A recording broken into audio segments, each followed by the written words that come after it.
여러분 안녕하십니까? 선화목자병원장 이창우입니다. 질병의 한계를 넘어가 보려는 의학적인 연구와 시도들은 지금도 계속되고 있습니다. 그 중에서 유전자 치료술은 대단히 획기적이고 발전 가능한 치료술이라 할 수 있습니다. 그러나 획기적인 만큼 극복해내야 할 한계 또한 가지고 있습니다. 오늘 유전자 치료술이 숙제로 끌어안고 있는 문제를 좀 말씀드려보고자 합니다.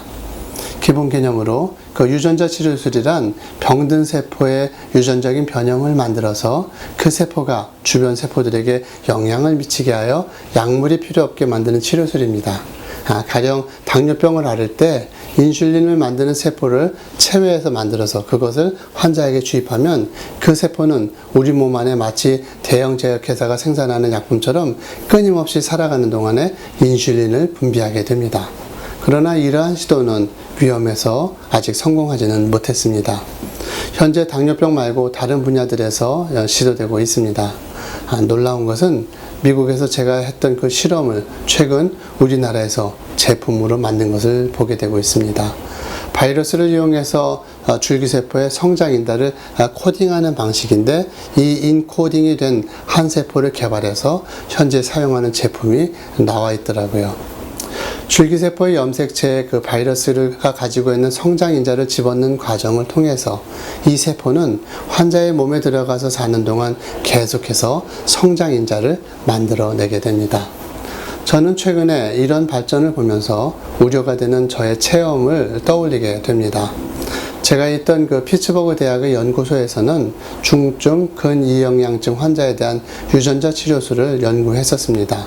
중증 근이영양증이란 듀셴 머스큘러 디스트로피 DMD라고 하는 유전병으로 근육을 재생하는 능력이 없는 질병입니다. 이 병은 경증인 경우에는 오래 살 수 있지만 중증인 경우에 많은 경우 젊은 나이에 죽음을 맞이하게 되는데 이 환자분들에게 없는 유전 정보를 건강한 사람에게서 추출해서 그것을 바이러스에 집어넣고 그 바이러스를 환자의 세포에 넣음으로써 건강한 세포를 갖게 하는 치료술이었습니다. 당시 저는 그 생쥐와 토끼를 이용해서 이 질병을 연구를 했었습니다. 그러나 이 연구는 계속 진행될 수가 없었습니다.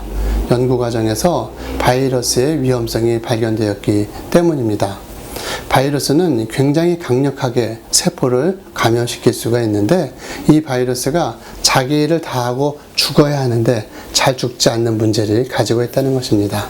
이를 유전자 조작이라고 합니다. 유전자 조작 과정에서 새로 생긴 세포는 상당히 위험성이 있습니다. 그 위험성에 대해 제가 눈으로 본 사실을 여러분들에게 소개해 보자면 이렇습니다. 저는 그 90년대 후반에 새벽 6시부터 다음날 새벽 1시까지 세계 각국에 모여있는 박사들과 함께 모여서 이 연구를 계속했었습니다.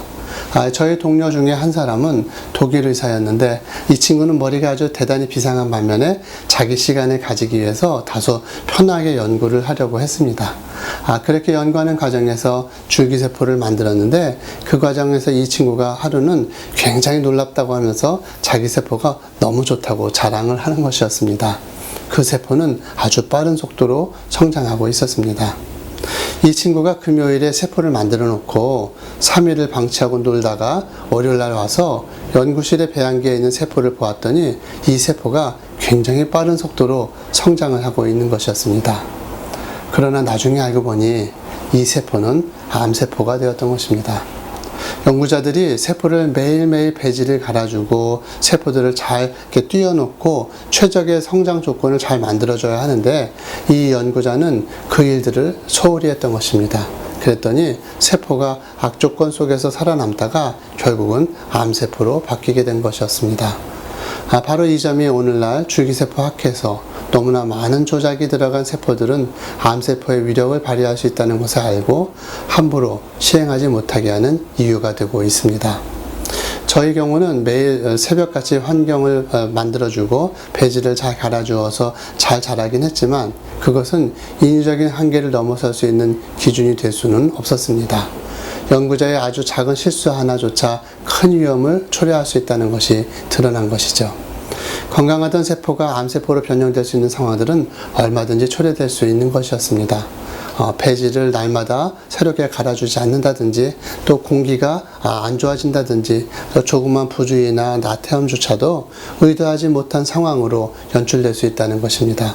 바로 이런 부분들이 학회에서 유전자 치료술에 대해서 조심스러운 입장을 가지게 되는 이유가 되었습니다. 유전자 치료술에서 가장 중요하고 문제가 되는 부분은 이 성장인자의 유전자를 옮기는 기구가 바이러스라는 것입니다. 그런데 이 바이러스는 옮기고 난 뒤 인체에서 반드시 없어져야 하는데 잘 없어지지 않고 살아남으려는 특성을 가지고 있습니다. 그래서 자칫하면 대단히 위험할 수 있는 상황을 초래할 수 있다는 것입니다. 그래서 지금 현재에도 이 기구가 되는 바이러스를 없애는 방법이 연구되고 있는데 그 방법 3가지가 있습니다. 우리가 제일 흔히 사용하는 바이러스가 아데노바이러스인데 이 아데노바이러스의 기능을 막는 유전자 코드를 준비해 놨습니다. 그래서 이 코드를 집어넣으면 바이러스의 증식이 멈추게 되는 그런 방법이 첫 번째고요. 두 번째로는 아데노바이러스 중에서 위험한 성분들은 제거해 놓고 플라스미드를 옮겨 복제시키는 부분만 남겨놓은 아데노바이러스의 조각, 그것을 AAV라고 하는데 그런 방법을 사용하기도 합니다. 또 세 번째로는 이 DNA 바이러스가 스스로 남는 위험성이 있기 때문에 RNA 바이러스를 사용하는데 이것은 스스로 복제가 되지 않고 그 개수만큼 세포에만 남게 되어서 무한 증식의 위험성을 없애는 효과적인 방법이 되었습니다. 조금 어려우셨죠? 다음 시간에 조금 편한 말씀을 드리도록 하겠습니다. 정확한 원인 확인, 적절한 치료가 해답입니다. 감사합니다.